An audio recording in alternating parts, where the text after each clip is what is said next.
Yo, what's good YouTube? Zamcro here, aka Scoot, back with the Pokemon Battle Federation Season 7, week number 5, and we're taking on Ryan Kirkpatrick, coach of the RB Leipzigzagoons.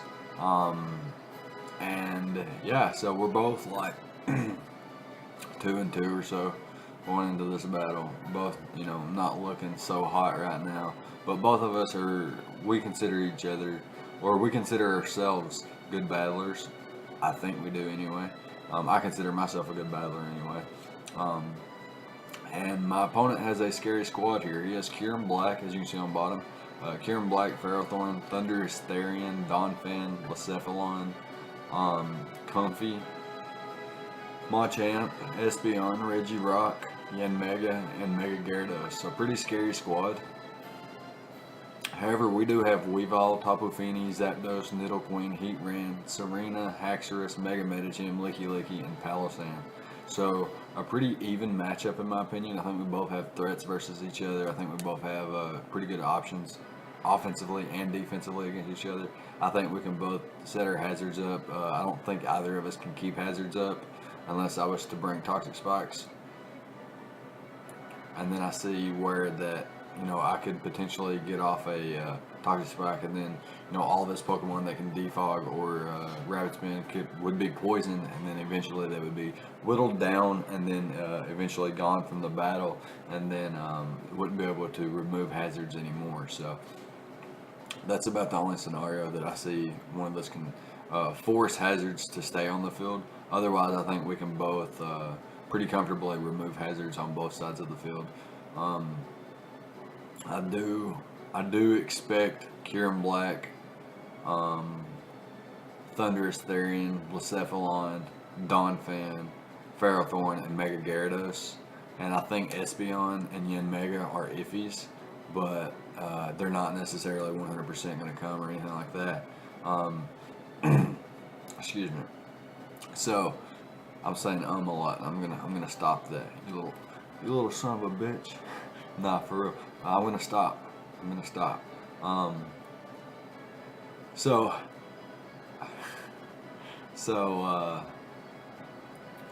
I have I have Weavile. It was my first, the automatic bring Weavile.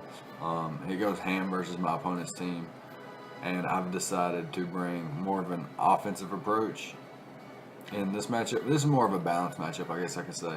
We're going to have the Weavile here. It's got enough speed to outpace Blacephalon, even if it's timid max speed or anything like that. And we're afforded to go in Adamant Nature this week, not really fearing max speed Espeon or anything like that. And we got the knockoff, Icicle Crash, Low Sweep, and Swords Dance. So after a Swords Dance, Life Orb, Adamant Weavile just goes ham. It goes ham against his team. Kieran Black drops to Low Sweep after the rocks. Ferrothorn, it just needs a little bit of chip damage. If he comes in on rocks and a Life Orb knockoff, and then later comes in and tries to check this thing after a Swords Dance, it's getting dropped with the Low Sweep. Thunderous Therian and Donphan are getting dropped by Icicle Crash.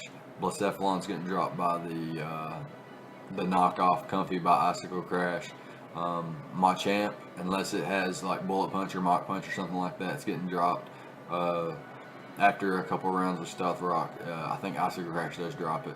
And then Espeon gets dropped by the knockoff, Regirock by the Low Sweep, Yanmega by the Icicle Crash, and Gyarados by the Low Sweep. So yeah, his entire team does not appreciate a +2 Life Orb Adamant Weavile at all. So yeah, that's the idea here. Just use Weavile to late game sweep and use like Adamant Life Orb. Kind of puts out similar damage to Jolly Choice Band, so that's noteworthy. And my opponent's got a lot of 50-50s in his opinion, because he's going to be forced to potentially not switch out predicting Roost. I mean, not Roost, but Pursuit. I could Pursuit Trap a Thunderous, Pursuit Trap a Blacephalon, Pursuit Trap an Espeon. All kinds of different things that I can Pursuit Trap, and my opponent might want to just stay in predicting the Pursuit, and I don't even have Pursuit, so I'm just clicking Knock Off and Icicle Crash and stuff like that. So yeah, lots of different things. And then once I reveal Swords Dance, I think my opponent will know that I don't have Pursuit, and he might likely know that I don't have Ice Shard either. Ice Shard doesn't make sense in this matchup though, because the only reason I would need it is potentially like a Scarf Thunder Therian, but I feel like my team deals with that well enough that I didn't need Ice Shard at all. So yeah, that's going to be it for Weavile. And our next up, we're going to have Tapu Fini here, a defensive variant with leftovers. So I'm max defense. This allows me to take Fusion Bolts from Kieran Black to an extent. I take Power Whip from Ferrothorn pretty solidly though, and take hits from Donphan and Blacephalon. Donphan thanks to just all my defensive investment, Blacephalon thanks to my natural SPDF stat and my max HP investment. But mostly I'm a very, very solid check to Mega Gyarados. Mega Gyarados cannot break me. Moonblast, Taunt, Haze. So Haze is there for Dragonette's Kyurem, Calm Mind, Espeon, a Blacephalon that might get a Beast Boost or something like that.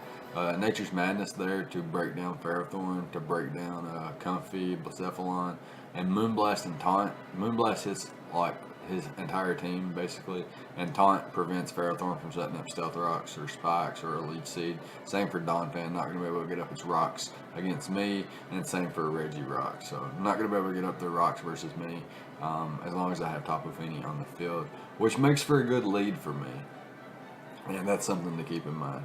Next up we have Zapdos. We have a Life Orb, Timid Nature, enough speed to outpace Kieran Black, I think, and then max special attack so that we have the most damage output possible with Thunderbolt, Heat Wave, Roost, and Thunder Wave. The reason I bring Thunder Wave is because Kieran Black and Blacephalon could potentially be a problem, and I would maybe want to Thunder Wave them. But this is situational though, because I do bring the Misty Terrain, so I'm not always inclined to click Thunder Wave, because my opponents could be immune to that thanks to my own Misty Terrain. So I need to watch out for that. But otherwise, this mon just puts in the work. It drops Ferrothorn with a Heat Wave. It does a lot to Thunderous Therian after Stealth Rock with Heat Wave. And then Thunderbolt really just blasts through everything else that's not named Donphan or Kieran Black. So it's really hot. Also lives a hit from Blacephalon after Stealth Rocks. And can live a hit from Mega Gyarados and knock it out. Well, that's if it's Dragon Dance stuff. If it's not Dragon Dance, then I'm naturally faster than Gyarados, so I'll be able to bop it first with a Life Orb Thunderbolt from a max special attack. And mind you, Zapdos' special attack is base 125. Don't ever forget that. Zapdos' special attack stat is base 125. That's pretty damn high. It's like as high as Weavile's speed, I believe. So that's pretty dope and noteworthy. So fourthly, we have our Stealth Rocker, good old Duchess, our Nidoqueen here with the Black Sludge item and the Sheer Force ability. We're rocking Stealth Rocks, Poison Jab, Earthquake, and Flamethrower. Flamethrower, even with a minus special attack nature, still 2-hit KOs Ferrothorn any set, and Earthquake and Poison Jab hits everything else, like Comfy and Espeon are potential Calm Minders, so I wanted to have physical attacks instead, and it also bops a Blacephalon better. It hits Thunderous Therian and Kieran Black just a little bit better, I think. The only downside is the fact that Mega Gyarados gets Intimidate and can likely intimidate me before I can get a hit off versus it. However, I am very SPDF and I'm mixed defense, as you can see on screen. I have enough SPDF investment to take plus like a Hidden Power Ice after a nasty plot from Thunderous, even if it's Life Orb. If he's Psychinium Z and he's the Shattered Psyche and goes for it without boosting, then I can also live that as well. And I would say that's about it in terms of checking Thunderous Therian. However, when it comes to checking Comfy, I guess I can do that to an extent as well. Comfy, I can switch in on Ferrothorn and force it out with the Flamethrower and set up my Stealth Rocks that way as well. So that's something noteworthy that Nidoqueen can force and really pressure my opponent. Stealth Rock pressures my opponent anyway. His offense, Kieran Black, Thunderous Therian, Blacephalon, and Mega Gyarados don't appreciate it coming in on rocks, especially when it has to take a hit as well. So that's pretty dope. And my defense investment allows me to take hits from Kieran Black if it's physically offensive and doesn't bop me with the Ice Beam. And I can take a hit from Blacephalon as well as Machamp and Mega Gyarados, as long as Mega Gyarados isn't boosted. So next up we have Sebi VGC. Well, not VGC, but we got Sebi here, our Clip Finder, our boy here, Licky Licky, with the male item. So I checked the rules, double checked the rules this season, and I checked out that we have bans and clauses and stuff. We have, you know, moves that are banned. We have Pokemon that are banned. We have items that are banned and abilities that are banned. So speaking of items that are banned, I looked more into it, and it's only, it says underneath item bans, it says unreleased gems and berries. So only the unreleased gems and berries are the items that aren't allowed. So other items that aren't released outside of the gems and berries seem to be legal. I don't know if that's a loop in the rules or what, but it's something I noticed. Item bans, unreleased gems and berries. Exception is Custap Berry, that is allowed. So I'm bringing mail. Mail's an unreleased item, I think, but it's not stated in the rules that we can't bring it. So what mail is it's an item that can't be taken away, and that means a Pokemon such as Choice Scarf or Choice Specs Blacephalon can't trick me its item. It will fail, and I can come in freely, click Toxic, click Wish, Protect, Ice Beam, whatever I want to click, without taking any damage, without getting my item swapped in place of a Choice Scarf or Choice Specs or anything like that. Now, I don't necessarily think that's a loop in the rules. I think the rules were pretty clear that only unreleased gems and unreleased berries are illegal. I think that's pretty clear.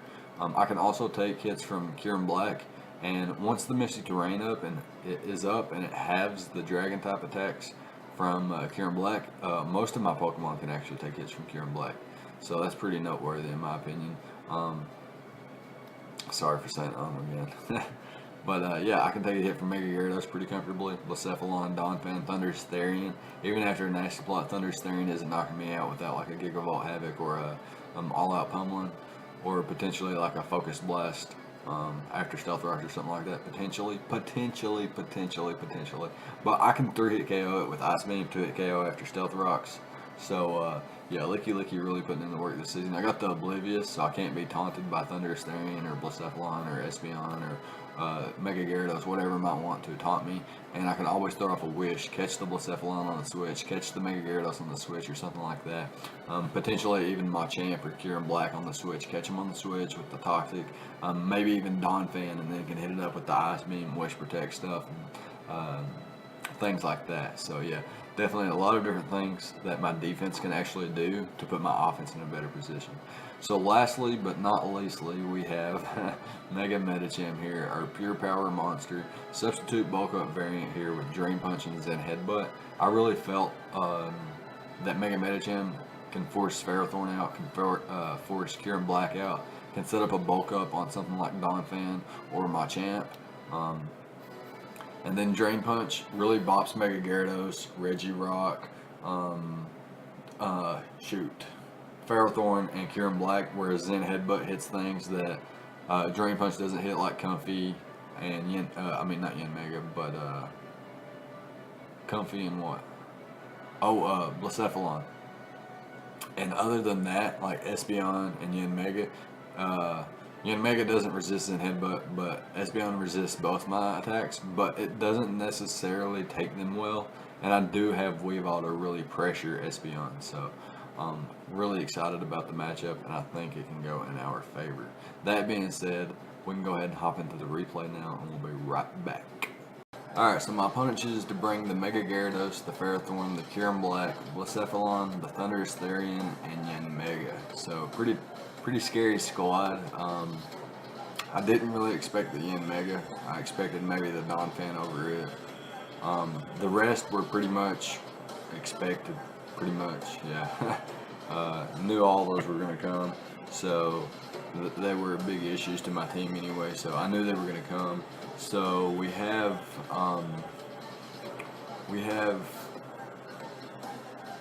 both have one rocker apiece, and both our rockers can actually set up a layer of spikes. His spikes and mine toxic spikes, so that's pretty neat. my rocker has the advantage versus his rocker, so I feel like my opponent can lead something like Mega Gyarados or Kieran Black to pressure my rocker. Expecting that to happen, I'm actually going to lead Tapu Fini to prevent that from happening. So my opponent can lead Ferrothorn, Kieran Black, or the Mega Gyarados, and I feel like I'm still in a pretty comfortable position. He can also lead Blacephalon, and I feel pretty comfortable as well. And Yanmega can't really do much either. So the only problem I would have is if he leads Thunderous Therian. I don't really see him leading it because Nidoqueen's a likely lead of mine. Mega Metacham's Fake Out is a likely lead of mine, so I don't see the Thunderous Therian lead. So I'm going to lead Tapu Fini expecting his Kieran Black or his Mega Gyarados to counter my Nidoqueen. So I'm going to lead with my Tapu Fini, and what do you know? My buddy Ryan here, he's going to decide to lead with the Thunderous Therian, and he's definitely going to have the advantage straight from turn 1. So a little bit unfortunate for us.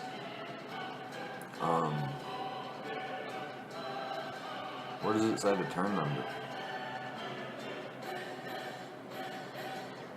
I guess it doesn't anymore. Anyways,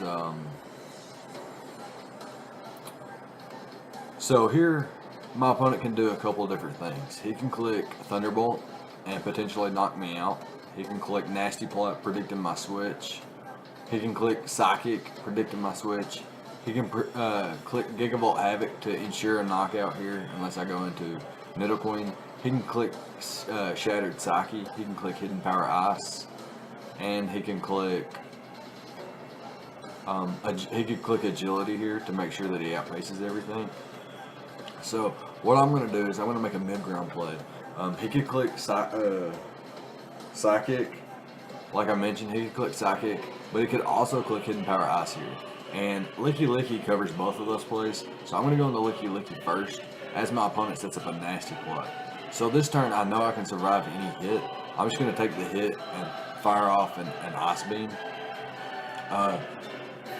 The thought process here was go ahead and hit him with an Ice Beam, because if he's Yachi Berry, it will pop the Yachi, and then Weavile guarantees the revenge kill. So that was the idea here.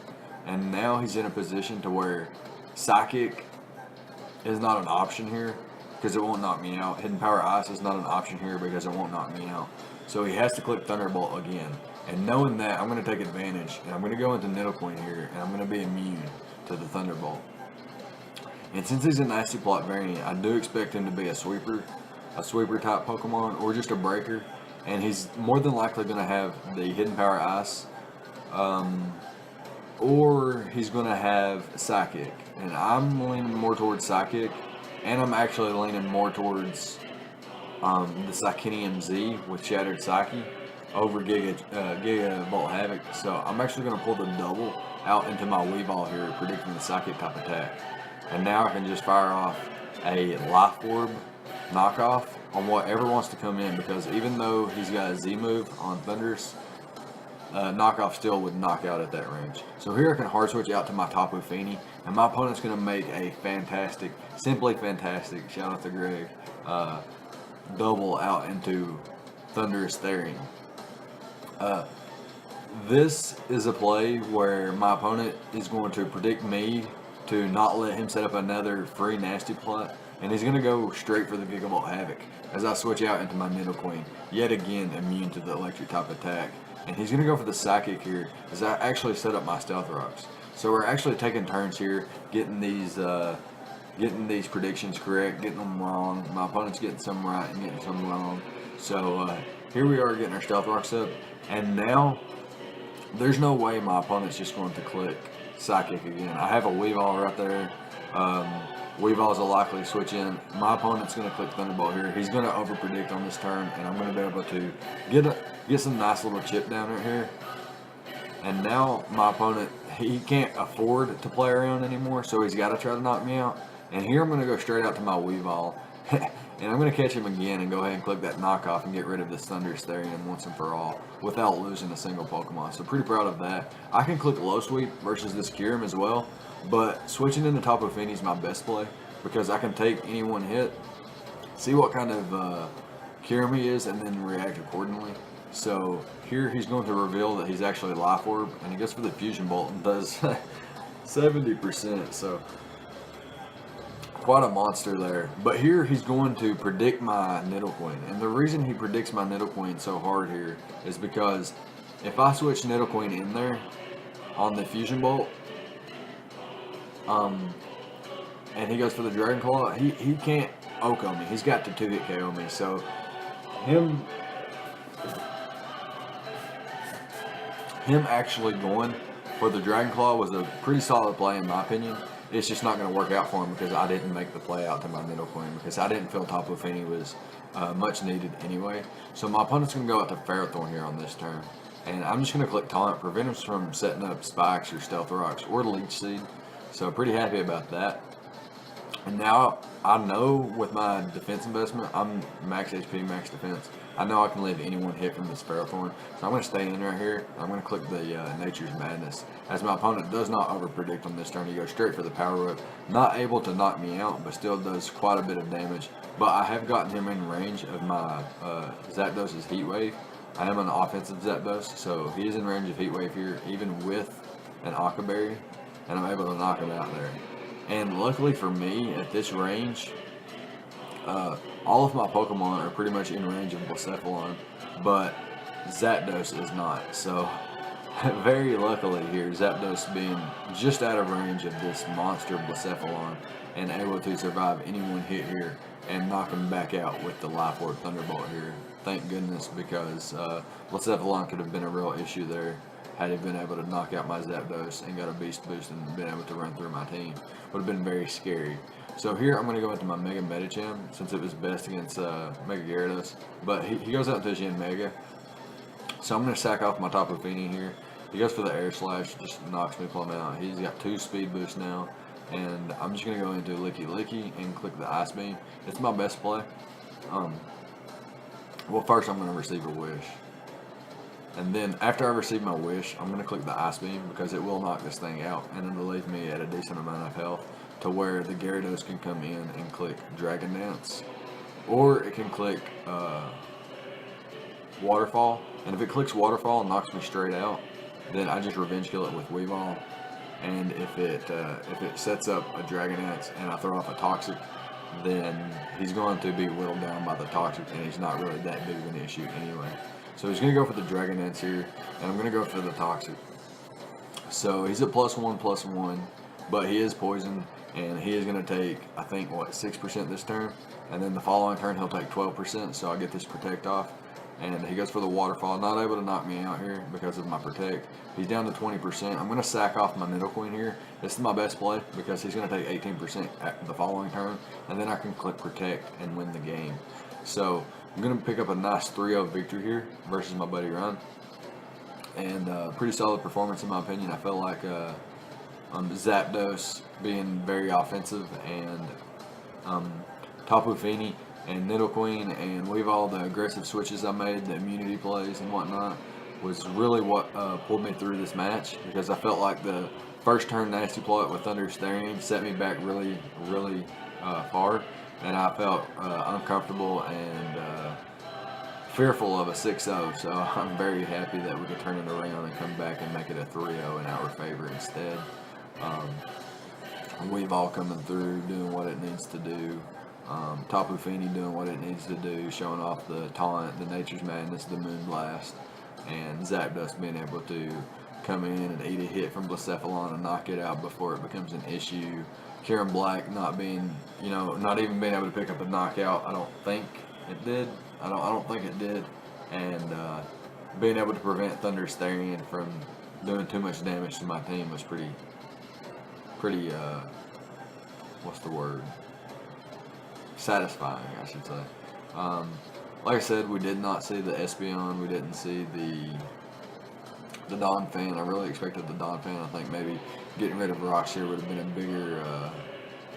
a bigger play here instead of carrying the Yin Mega as a breaker. I think Kieran Black serves well enough as a breaker, and you could have packed Donphan on your squad this time.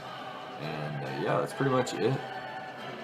So I guess question of the day is going to be, who is the MVP of this match? And quite frankly, I think it's one of the 3 fainted Pokemon on my side, either Nidoqueen, Tapu Fini, or Zapdos.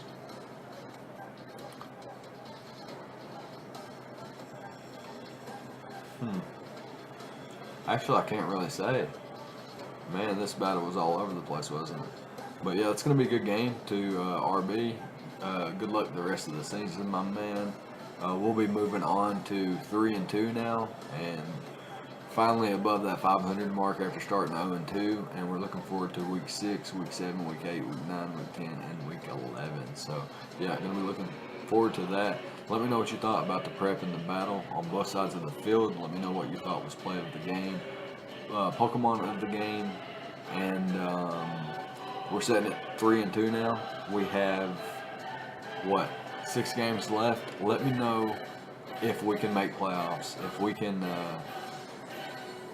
muster the strength to serve out some L's to the rest of the competition here in the league, and gain a playoff spot after starting 0-2. What do you think our record will be and our differential at the end of the season? Let me know what you think in the comments below. Leave a like, comment, subscribe, all the good stuff, and I'll see you guys next time. Thank you for watching.